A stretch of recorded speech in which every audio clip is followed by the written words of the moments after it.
Welcome, everyone. My name is Monique Bodkin. I'm Associate General Counsel with the IAA. It's great to see you. Hope you enjoyed your lunch. Thank you for coming to the RAP fee program panel. We look forward to an interesting discussion with our panelists today. This session is eligible for continuing education credit, and if you'd like credit, listen for the code words that I'll announce. The first code word is compose. So I'd like to introduce our panel today. Mark Dowdell is Assistant Regional Director of the Philadelphia office in the Division of Examinations. He serves as co-chair of the Marketing Sales Practice Working Group, and he's been with the SEC for 30 years, so we're happy to have Mark join us today. Navis Bergassi is Senior Vice President and Associate General Counsel of MFS Investment Management. She leads the Investment Support and Distribution Group and has been with MFS since 2007. And Steve Stone is partner at Morgan, Lewis & Bockius here in Washington, and he heads the firm's financial institutions practice. So we thought we'd start out today with a discussion of the different types of RAP fee program arrangements. And here we go with this slide. There's been such an evolution in RAP fee programs, and as you know, on the ADV, you have to disclose whether you're a portfolio manager or a sponsor of a RAP fee program. Most folks here are in the portfolio manager category. Are there any sponsors of RAP programs here in the audience? Okay, 1, 2, 3. Oh, excellent. Dual registrants, okay. Different issues, so we're gonna try to look at this from the perspective of the portfolio manager, the advisor as the portfolio manager, although obviously the sponsor is plays an important role, and also the rep as PM plays an important role, and that's part of our discussion as well. So I'll turn it over to Steve, who's going to talk through this chart here. He put this together for us so we could sort of get an idea of where things fall in terms of contract considerations and discretion and non-discretion. So Steve, I'll turn it over to you. Thank you, Monique, and welcome everybody. So as you might gather from the fine print in front of you, because I'm sure people at the back can't really read that, what we're talking about is a complex array of different programs that fall within the nomenclature of a RAP fee program. And the array of arrangements, of course, is ever expanding and morphing over time. And the confusion or the confusing nature of this is compounded by the fact that there are different types of focus, particularly from a regulatory standpoint. So a lot of the terminology comes from the contracting lines. We'll talk about that in a second. And of course, the fact that from a regulatory standpoint, the lens is really focused on the bundling of fees in a RAP fee program, thus the name RAP fee program, as well as the focus from a rulemaking perspective, ironically, not under the Advisors Act, but under the Investment Company Act, where we consider 40 Act status. So from a functional perspective, the regulation of RAP fee programs probably dates back to the 1980s when the whole concept started to develop, and probably it's probably in time for a refresh. But in any event, when you take a look at the traditional RAP fee programs, you have the single sponsor, single client, where the firm itself is the advisor and maybe the broker. That's also reflected in the current practices on the street when you have large dual registrants, where you have the rep as PM sorts of programs. Technically, those are often bundled fee arrangements, and so technically it's a RAP. And as we talk about the SEC's risk alert from this past year, that's a big focus of that risk alert. Then you have the original sort of multi-manager sort of approach, but initially it was a single manager, and that we talk about in terms of the standard single contract program, from the standpoint that the client signs a single contract governing the provision of services that may come from multiple firms. Then you have the variation that involves a dual contract program, so the client has a contract with the sponsor that may be providing investment advice, it might not be providing investment advice, but also has a contract with the portfolio manager, or it could be several portfolio managers, and so they have direct privity. And so a lot of the nomenclature comes from just the lines of contract. And then you have the evolution of these multi-manager programs, sometimes called UMAs or Unified Managed Accounts, which take the multi-portfolio manager framework but extend them to a multi-PM perspective, but also throw in other types of assets, including direct investments in funds, whether it is registered funds, mutual funds, or alternative investment funds. And that covers both the multi-manager and the unified managed account structure. And the evolution that started about 10 years ago was model account structures, where sponsors said, I don't have to pay a manager to actually have discretion necessarily if I pay them less for them to give me their ideas. And that was the seed of some of the structure for model account programs that have gained some significance and breadth in terms of the industry, where you have a provider who provides a model portfolio, as I think you've all seen it, that is provided to the sponsor. It may be handled, that is reviewed or acted upon by the sponsor or by an overlay manager, which may apply various overlays such as tax optimization or wash sales. Altogether, the terminology in the area is kind of confusing, and so we'll try to unpack this as we get through the topics we're going to be talking for the balance of the session. Great, thank you. By the way, if anyone has any questions, this is such a small group, just raise your hand and feel free. We typically have the cards that go around, but we're happy to do that as well. But any questions, feel free to just raise your hand and we're happy to take any. So now I want to talk about we're going to turn it to Mark, who's going to talk about the risk alert. So as you know, last summer, the SEC issued a risk alert on RAP fee programs, and it's part of your initiative that you had started many years ago. So turn it over to Mark to talk about that program. Certainly. As you know, this is actually my fourth or fifth RAP fee initiative. There was one back in the late 80s, one in the 90s, one in the early 2000s, and now we have this particular RAP initiative, which actually resulted in a risk alert. Basically, when we kicked off the initiative in 2018, we were only planning to do about 39 registrants. When we did the 39 registrants, it was discovered that all of those registrants received the deficiency letter, and we decided to expand the sample to over 100. And what we looked at was basically portfolio management activities and the best execution and compliance components around those areas. What was interesting was that, we found issues, especially in the compliance area. We had deficiency letters regarding the compliance programs, client suitability, and also best execution.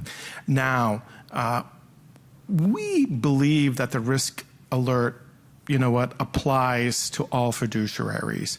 And when you look at a RAP program, if you're an investment manager or a RAP sponsor, it depends upon how the RAP program is structured, okay? We look at it from the perspective of who receives the client information and who is the client contact. If the client is updating its information and providing it to the investment advisor or the RAP sponsor, we really look to that entity, who's providing the fiduciary service to see if this program is suitable for you. Now, in a lot of instances when our examiners go in, usually we get one of these pointing in both directions, who's responsible for what. The sponsor claims it's the investment manager. The investment manager claims it's the sponsor, or vice versa. It just keeps going around in circles. And I think the risk alert, and actually the information that the risk alert was based upon, reflects that, where there was a confusion of who has the fiduciary obligation. But in our view, it's the client contact, who receives the information, who knows the client, okay? That's what we look hard at in the examination program. For compliance oversight purposes, what we found out that, there was an issue with monitoring, conducting assessments regarding client suitability. Usually it was a one and done in several examinations. Meanwhile, it should have been updated on a yearly basis. They failed to document such updates. Documentation has always been an issue here. Of course, verbally they've done it, but it's hard, for us to accept that when there's no documentation of the record. We also basically looked at the best execution function, who was monitoring the accounts, the effectiveness of the monitoring of the accounts. If they were monitoring the accounts, was a decision made, or the trading within the account was a decision made, based upon that trading. We're looking at potential, step out trades. Step outs has been an issue for a while, but I tell you what, for the exam program, that's low hanging fruit, especially within a RAP program. That's the first thing they can gravitate to because you see it immediately. That and accidentally charging commissions on RAP trades. We see that a lot too. It still occurs. I just did an exam this year from my team that, they miscoded something within the system and they were all charged commissions. And of course the advisor had to rebate back with interest and so forth and disclose it to the various affected clients. We also look at incentives for non-trading, incentives for stepping out, or any conflicts revolving that. Another problem that we see is that the papering of the process.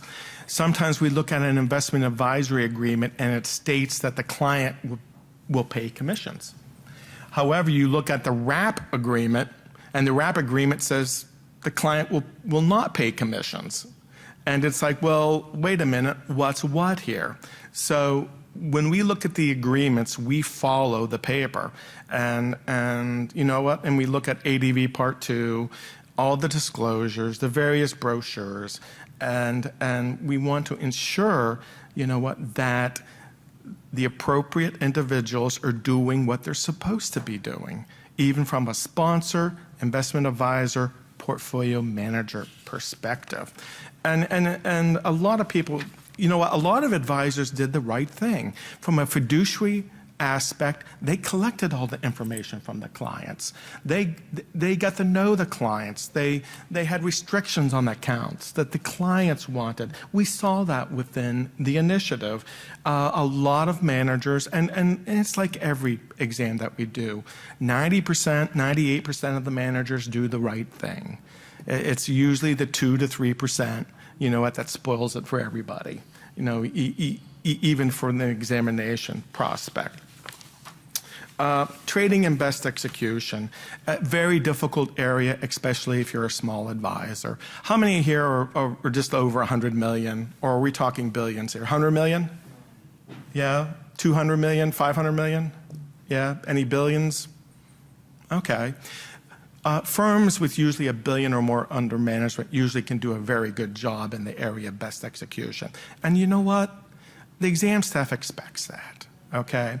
When we look at smaller advisors, you know what? We take that into consideration when we do our exams. We realize that if you're a 2 to 3, 4-person shop, it's very difficult, to do what the big boys do, okay?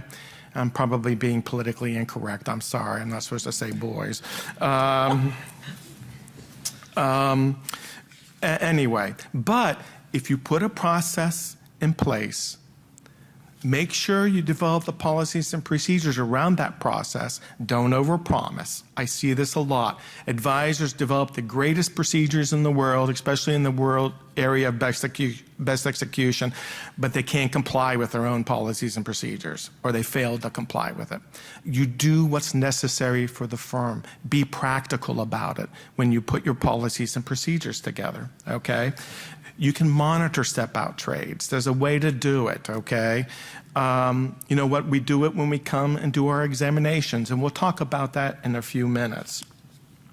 The primary reasons we see for step-out trades were, what was mentioned within the context of the risk alert. I mean, fixed income trades, of course. We also look at, maybe smaller equity trades, or the registrant says, we just can't get best execution. Well, if that's the case, document it. The exam staff can see that. It's like you went to the sponsor or the broker and complained about your executions, and if they tell you to, just to pound sand, say that. And you know what? Then they will probably experience an exam from the exam program, you know what, looking at their best execution policies and procedures. But if you document things, you're doing the right thing, okay, within your processes. Nearly 2/3 of our exams within the initiative disclose that they may or may not receive best execution, okay, which is probably a fair assumption, you know, within the RAP program. When I worked for Merrill Lynch years and years ago, I had to do an audit of their RAP desk, and you know what? It's an eye opener, to tell you the truth.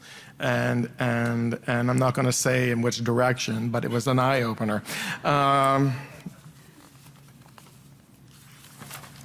Excuse me. I'm old school. I use paper, yeah. We also, in the context of the risk alert, looked at the disclosure angle of both ADV Part 2, 2A, the RAP brochure disclosure, and we checked the disclosures, okay? What we found was firms failed to disclose all the fees and the conflicts. They've left fees off that weren't, or added fees that were not described within the RAP program. Several advisors, we saw money charges for postage. You know what? We've posted added fees, additional fees, you know, outside of the commission charges. We also saw, you know what, mutual fund share classes that kind of leaked into the RAP program, where the RAP program, non-transactional funds were purchased, but to generate extra income for the broker or the IAR or the rep, they invested in funds with 12B1 fees, while institutional class shares were available that didn't have any of those such fees. That came up on a number of exams and ended up with several different enforcement referrals because that information was not disclosed. Yes, sir. Just a real quick question about that, because we cleared through one of the larger clearing firms that's now in the age of free equity trades, you know, commission-free equity trades. We have some of our older mutual fund models that we still manage, but as you know, there's the option to go non-transaction or the transaction-free method, which could be a low-weight A share but has a 12B1 charge. Yep. Or go with one that costs $25 to trade it, but has no 12B1 institutional class. And I've, you know, researched, and I came up with the fact that if you disclose that they're paying $25, you know, for those trades, that's probably better than the alternative where it's tough to then have to disclose the 12B1, who's getting the 12B1, things like that. Is that, am I off basis? Not necessarily, but you know what? There's a lot of factors to play into this too. I came across exams, not personally, but my teams, where, you know what, they wanted the firm to contact clients because of the share class issue. However, the client decided that's okay, because if I have to, you know what, if another share class was involved, you know, in some cases, a good example would be two parallel funds or funds that are similar, and you liquidate your fund, there's a huge tax effect for the client for taxable accounts. That could be a consideration for your client. And you know what? That's probably a good reason. You know what? And we accepted that in a couple of situations. However, for 401ks or IRA accounts, not so much. Yeah. Is there any problem with them paying the $25 trade fee that that's imposed, as long as it's documented? I think if it's appropriately disclosed, you know what? I've seen advisors that pay that fee themselves, you know what? And which is fine too. But if you would disclose it appropriately, I think, you know what, and your clients realize that, and it's clear in plain English, you should be okay. Okay? Oh, I lost my place. Darn it. Okay.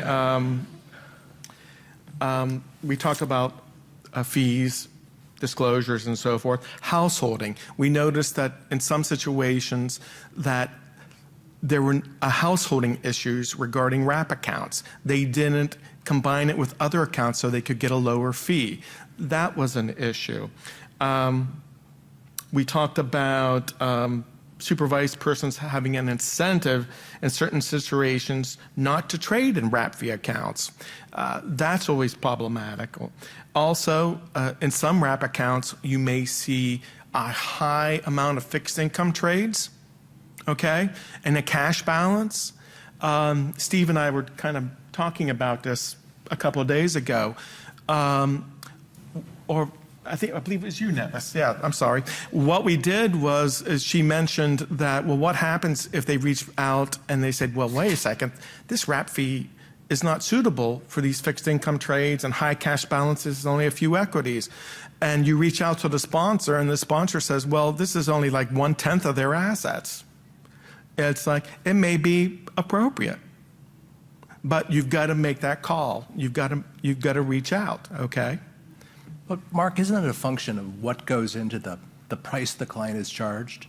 So if a sponsor is charging, has determined that an appropriate fee for a fixed income strategy or a balanced strategy factors in the amount of trading that is going to be commission-free or for which the client's going to get value because of the waived commissions, why isn't that appropriate? It could be appropriate. I mean, if it's disclosed, I think, you know what, that's fine. I know in the Philly office, and we talked about this before, that we conducted a zero commission mini initiative within the Philadelphia office where we looked at wrap programs where used certain platforms where they were charged zero commissions. A lot of firms did the right thing. They disclosed that the commission rates had dropped substantially for equity trades and ETFs, but there were some firms that did not disclose that. And some firms kept the difference where they actually paid for the transactions, but since they didn't pay anymore, definitely they had a higher amount of income coming back to the advisor. So basically, several advisors came forward and decided to reimburse clients because they failed to disclose that the terms of the wrap program had changed. Yeah. I mean, I must confess, I find a disconnect in terms of the focus on wrap programs and whether the client is getting fair value for their fees that we don't find in other circumstances. And so if I bundle advice and custody, nobody takes a look about, well, the number of CUSIPs I have in a custody account or the extent to which they change or the dollar value in the account. Nor for that matter, since the SEC has not been involved in rate making when it comes to advisory fees, do we evaluate, well, did the client put enough effort into this so that they were justified in charging 130 basis points?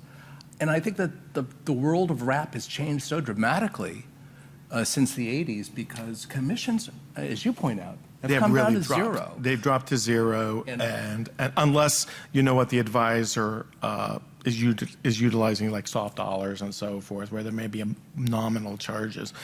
But go ahead. Yeah, but even in the wrap context, there are a number of institutional brokers who will be happy to do a trade for zero commission, because they want the other side of the transaction. And so even for a fair number of the wrap sponsors, there's not a lot of revenue associated necessarily with or cost incurred with doing wrap trading. There's not the incentive for the institutional sponsor to forego wrap trading because they have the fixed overhead regardless.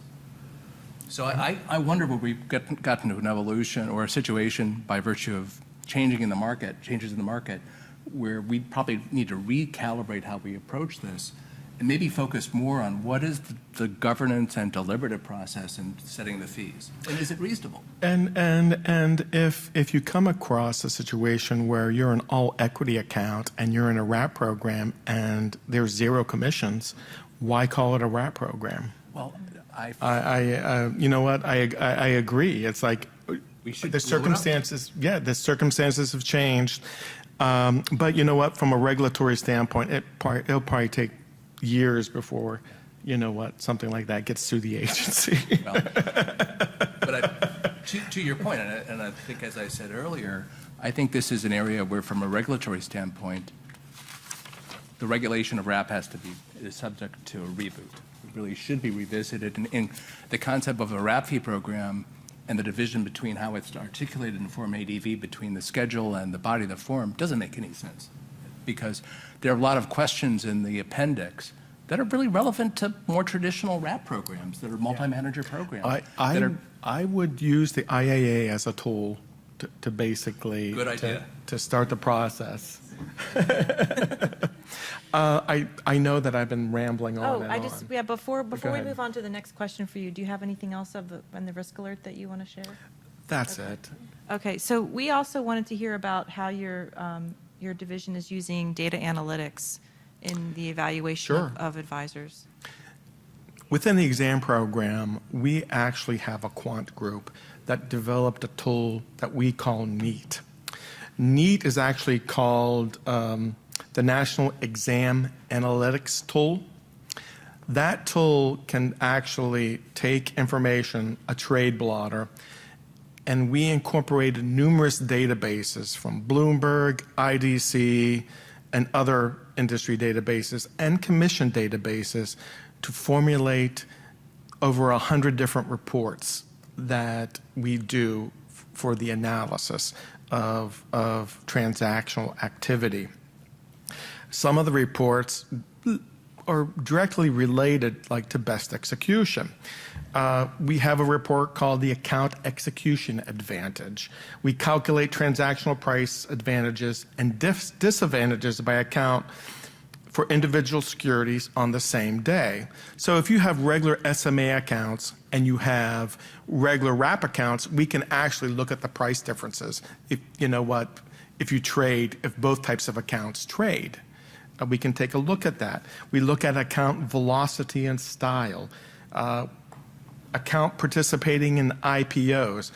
So if you're an advisor and you do recommend IPOs or you get allocations, we can actually look into the fact that, wait a minute, why didn't your wrap accounts get IPOs? Or if the IPOs were only related to SMAs, we can actually see that immediately, within the context of the program. And of course, you get the aggregated commissions, fees, and markups we see. We have a best execution price improvement report. Basically requests and analyzes the identifies trades outside of the national best bid and offer.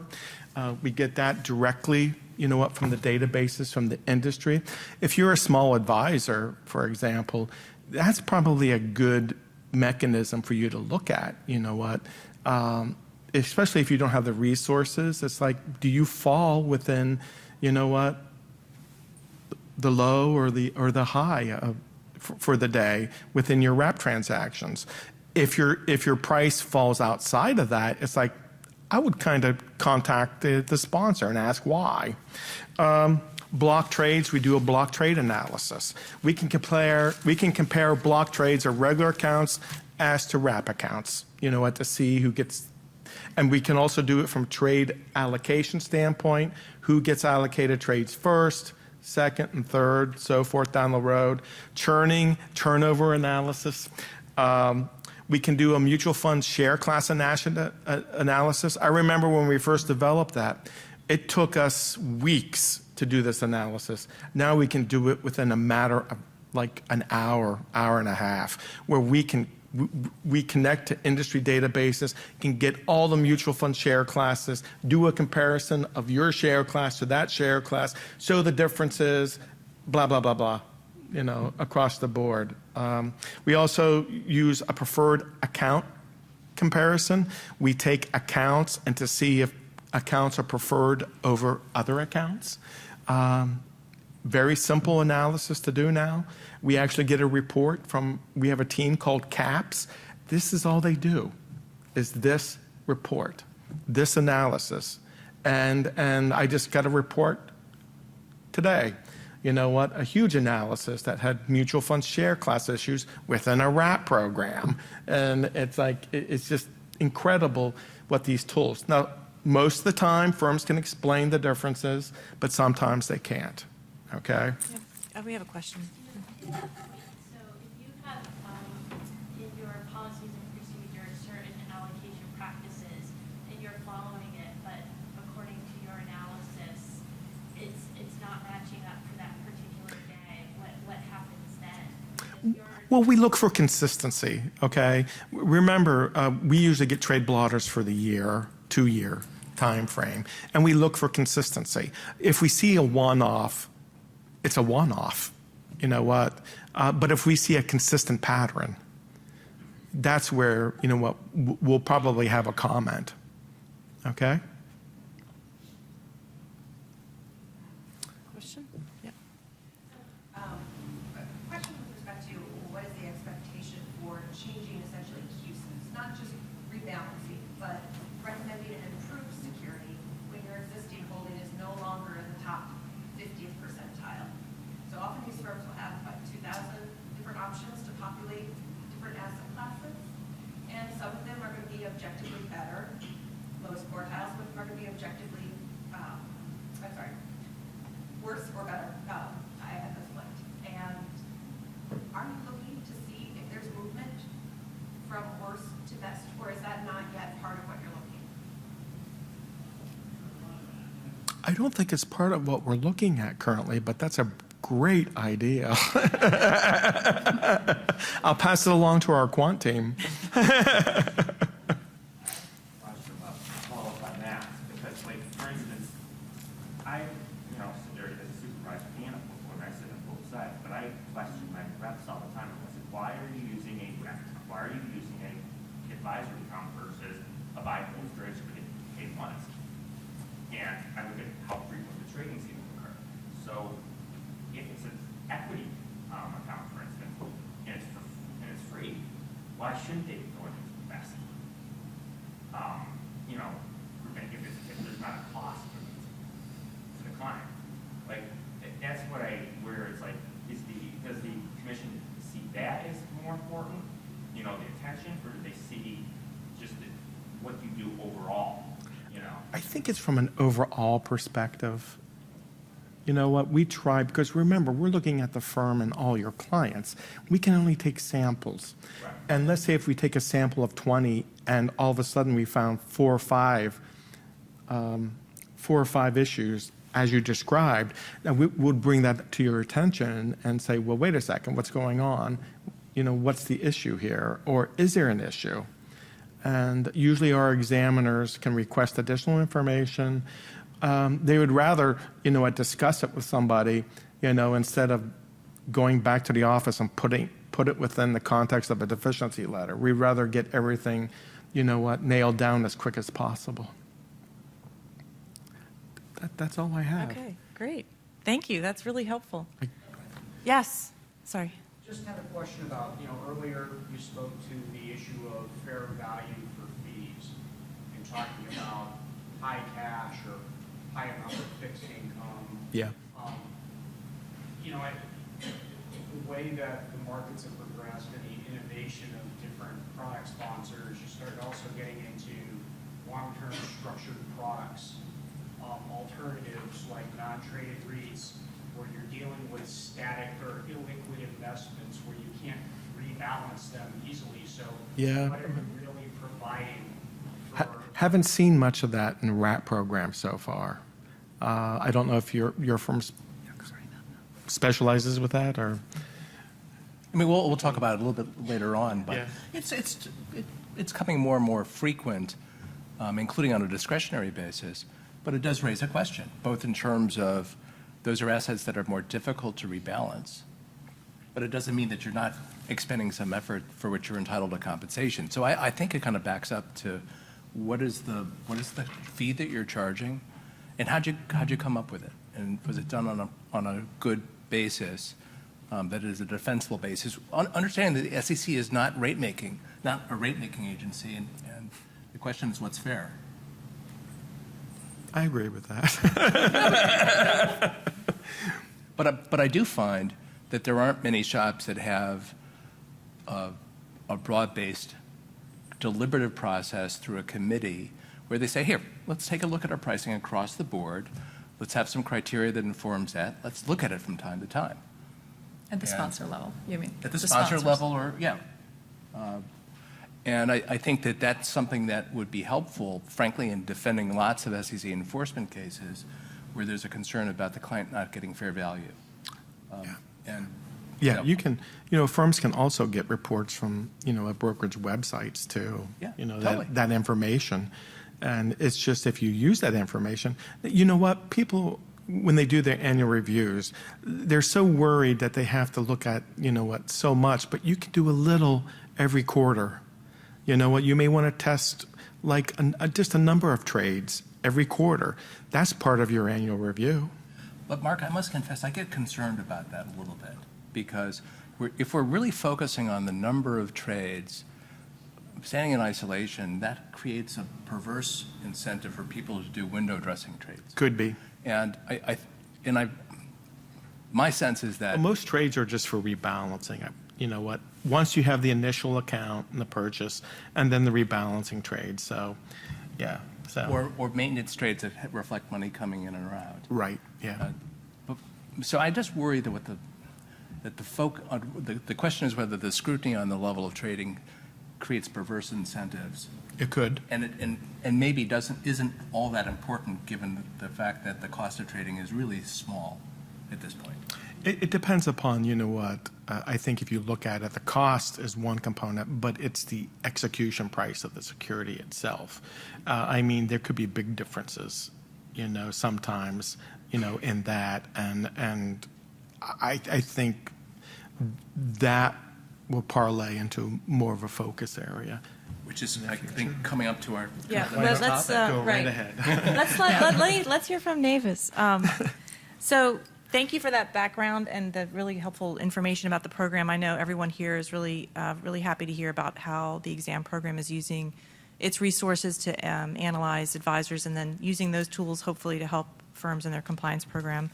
So we wanted to switch gears a little bit and talk about some compliance considerations for portfolio managers allocating responsibility among participating advisors, either on a contractual mostly on a contractual basis for know your customer suitability. We also want to talk about trading and best execution. So we want to hear from Navis about how her firm looks at that. But Steve, why don't we start with you and maybe you could just highlight sort of what firms need to think about when they allocate responsibility among advisors and between the advisor and the sponsor. So at a basic level, if we think back to that chart of the different players, what we're really talking about with managed account programs are multiple advisors doing different things.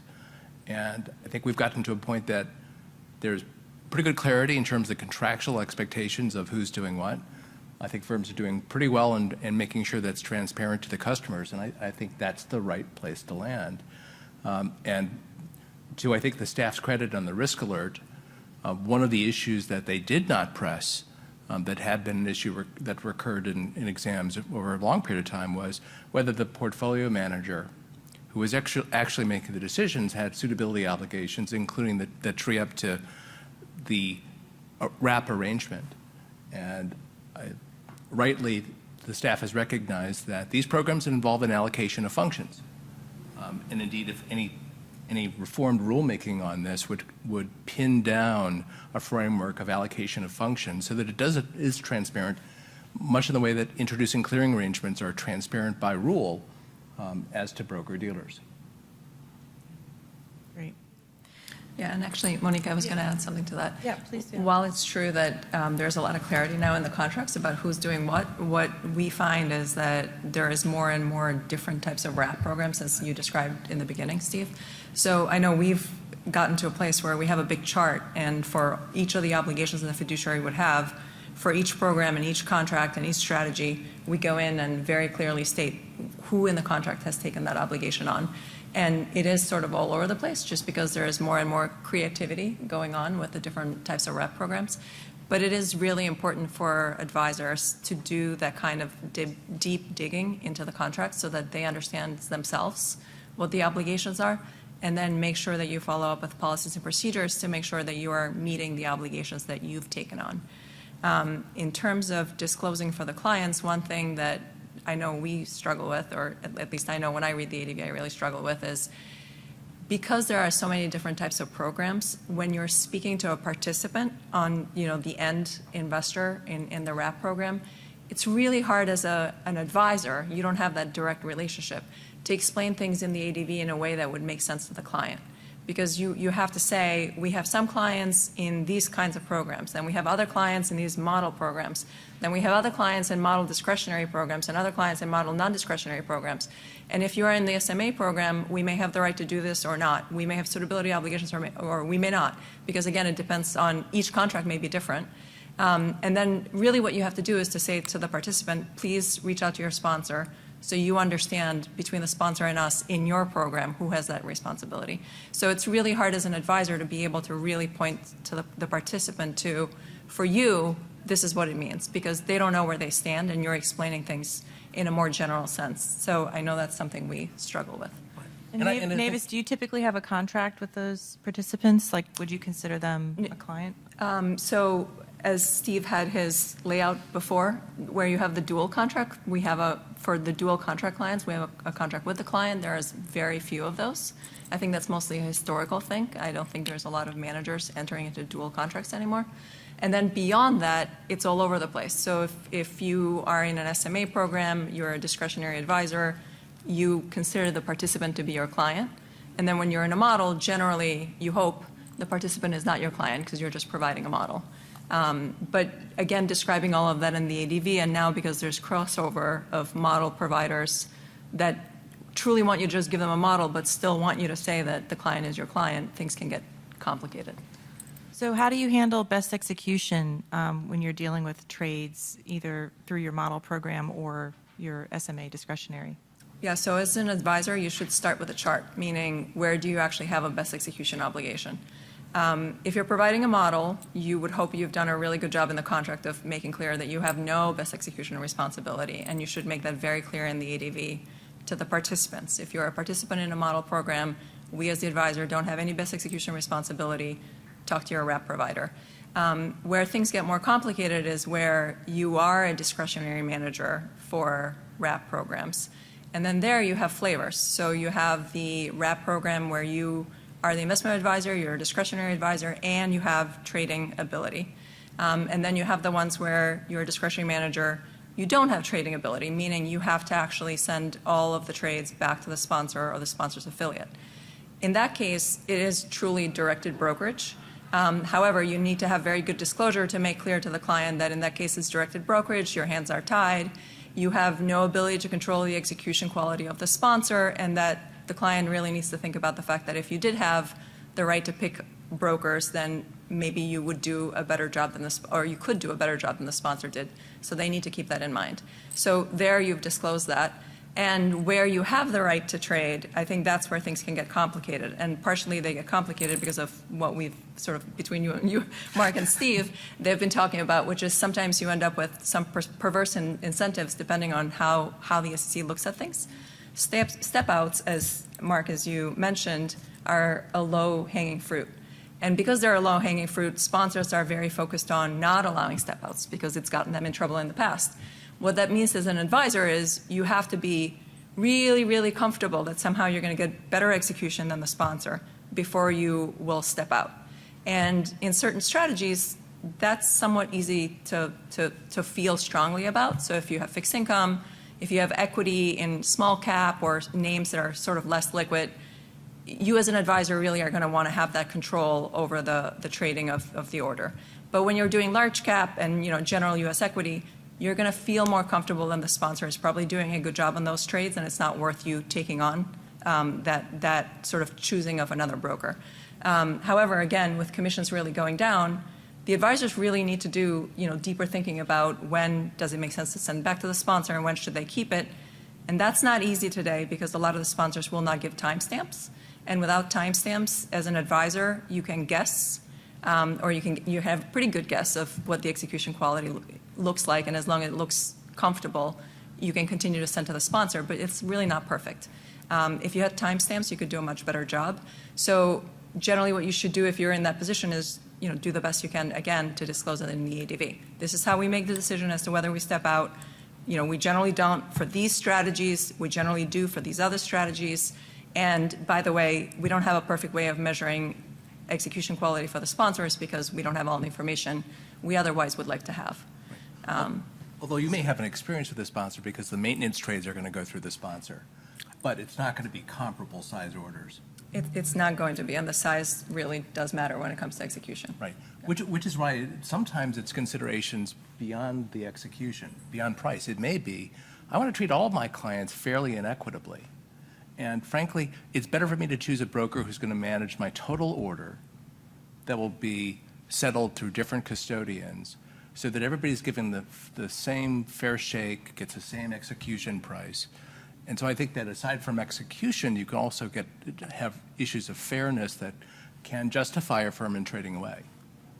Absolutely, and I think that's Monique's next question Yeah, about rotation, yeah. and Yeah, it does get complicated. yeah. Exactly. So that's another issue that comes up, trade rotation, when you, who's going to go first in your trade order. So how do you handle that, Navis? Yeah, so as an advisor, you want control, right? So it's exactly, Steve, what you were just getting at. If you can aggregate the trades, then you can control the pace of the order. You know you have nobody competing in the market against you, and you're treating all your clients the same. They're getting, hopefully a pro rata distribution, average cost of the trade.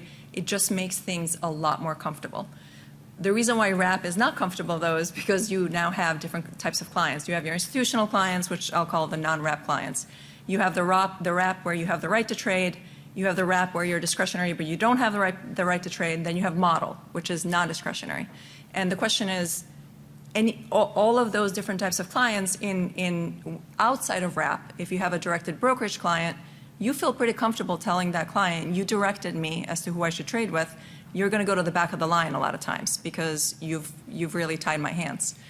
When it comes to wrap, though, even when you get all the way down to models, which should truly feel like they're sort of at the back of the line because you're a non-discretionary manager, a lot of times, which I think, Steve, you alluded to, contractually, the model providers feel very strongly, and I can understand why, that they should be treated fairly and equitably with everyone else in that strategy.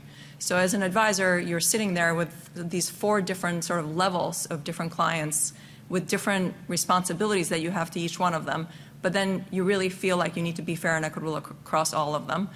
And it's really, every advisor, I think, does the best they can. It's not an easy problem to solve. Different advisors solve it differently, find comfort in different ways, hopefully document their reasoning. If you read, which I've done, lots of ADVs, because you're really curious to know how other people do it, you'll see that there are advisors that very clearly in the ADV say, we feel that we're treating all clients fairly and equitably, but we do our institutional clients first. We finish those orders, and then we send wrap. And then you have, other ADVs seeing, I think, as far as I can tell, advisors are all over the place as to how they handle this.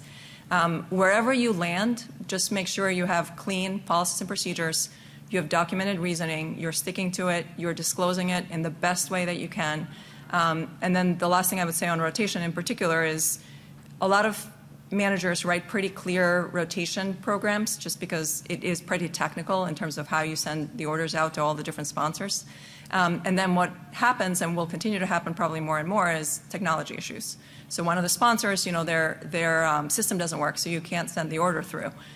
You need to make sure that your procedures have room or have left room for things like that. So for example, if a sponsor's system isn't working, do you take them out of the rotation and now they go last? Do you wait? How long do you wait? So also just be careful to think about those kinds of issues so that you make sure you're not following your own procedure. So I'll stop. Well, I mean, those are great points. And I guess the other thing is it's important to have a dialogue with your traders, because when it comes to market impact, it's really their voice that's going to be important. And you may take a different approach with small orders and maintenance orders than you are going to be with orders that are significant in terms of the average daily trading volume of a given CUSIP. Ben, So- sorry, Yeah. Monique. No, I go was going ahead. to say strategy. I know we have done, the amount of effort that has gone into thinking about how to do this, and there are certain strategies that we're just not willing to offer because we think that having that competition in the market is not good for our clients. So there is, I think a lot of advisors put a lot of thought into this. Sorry, Monique. Oh, I was just going to ask you, Navis, how much detail do you go into this scenario? So you said think about this and consider what's going to happen. So how far do you go in thinking about the scenarios and what you're supposed to do? So I would say generally make sure that the procedure leaves room for you to be able to think about what you need to do. And then outside of the procedure, I think a lot of times we try to come up with, here's what we should think about in this case. But it's not, you're not necessarily always going to do that because every fact pattern will be a little different. So identify factors you should Exactly, consider. yeah. Because otherwise, document. you're going to write a lot in your procedure and never know if it's going to happen exactly the way you expect it. Well, and that's what Mark was saying Yes, earlier. exactly. The Yeah, point. and if you clearly deviate from your policies and procedures, document it and say why. Great. Steve, let's talk about contract considerations. So Navis alluded to this. Some of the sponsors will want to be in the rotation along with the other discretionary accounts. What are you seeing in the market in terms of contract terms, and what are different firms thinking about in that area? You know, it's kind of basic in the sense that the sponsor is going to have their own language in terms of the manager. If they have discretionary authority, it's going to be trade through us, or at least so you have a best ex obligation, and you're obligated to trade through us if it's going to be beneficial to the client, given the fact that they've paid for commissions in advance. You do have the issue that the Navis was kind of focusing on in terms of how the sponsor sometimes will say, even for a model manager, that they need to treat, that the model manager needs to treat the program clients on a fair and equitable basis in relationship to the firm's advisory, rather discretionary accounts, which I can understand why a sponsor of a program would push for that, but I'm not sure it's entirely fair because the client base is not similarly situated in the sense that I have a higher responsibility to discretionary accounts than I do to non-discretionary accounts because of the scope of my authority and the extent of their reliance. And often in a model-based program, there's somebody else who's supposed to be interposing their judgment and deciding whether a given transaction makes sense. And so to have them all lumped into the same group, I'm not sure that makes sense. And I do worry that puts a manager's discretionary accounts at the mercy of the non-discretionary or model accounts, which is not fair. But there's a lot of friction in the negotiations over that. Yeah. Okay, we have about 8 minutes left, and I wanted to be mindful of our panel topic. So before we turn to what's next in trends, Steve, could you talk a little bit about Rule 3A4 and the non-exclusive safe harbor from the investment company definition, and why we're even talking about wrap and what that means? Certainly. So I mentioned 3A4 earlier at the outset. So perversely, one of the rules that is the primary barometer or regulator of wrap programs is not an Advisors Act rule. It is a rule that is designed to ensure that discretionary managed account programs don't become investment companies or mutual funds. And so it is something that is fairly straightforward in terms of clients have to impose reasonable restrictions. You have to obtain information so as to provide tailored or customized advice that's reflective of the client's circumstances. And there's communications about what's going on and if the clients want to change their circumstances or change their restrictions. It seemed to have worked in practice, although in the various dialogues I've had informally with the SEC staff and the Division of Investment Management, they kind of think it works, but they weren't sure they were focusing on the right factors, and they might not do it again if they went forward.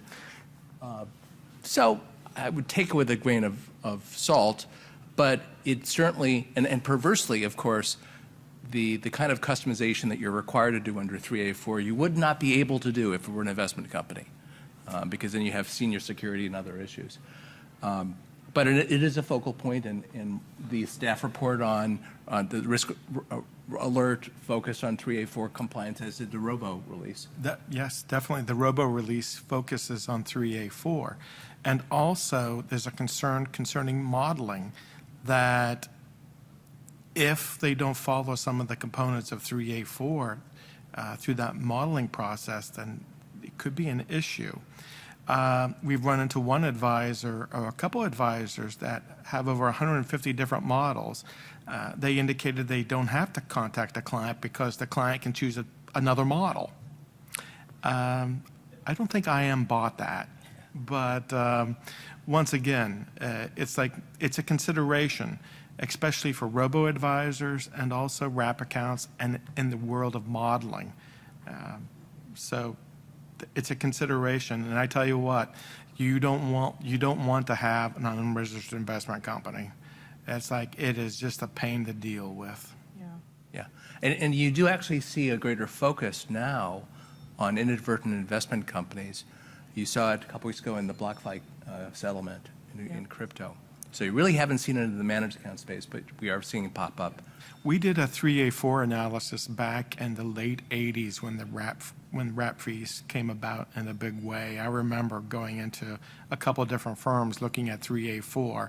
And then, you know, Steve, it disappeared for like 15, 20 years, and here we are. So one other point on 3A4, really briefly, is that the friction is often on reasonable restrictions. And any firm will say, look, here are the list of restrictions we can accommodate. And this is another thing where good governance is really helpful here. I think it's entirely appropriate if a client asks for something that we're not prepared to accommodate or we haven't thought about, take it back to a committee, have them think about whether it's a reasonable restriction in terms of can we implement it without too much breakage. So good governance is really helpful in I these sort of agree. factors. Well, thank you. We've run out of time. We did have a few other items we wanted to talk about, so we'll be here up at the panel if you're interested in hearing about some trends and what's next. But thank you all. Thank you, Mark Dowdell, Steve Stone, and Navis Bergassi for joining us today. Thank you. Thank you.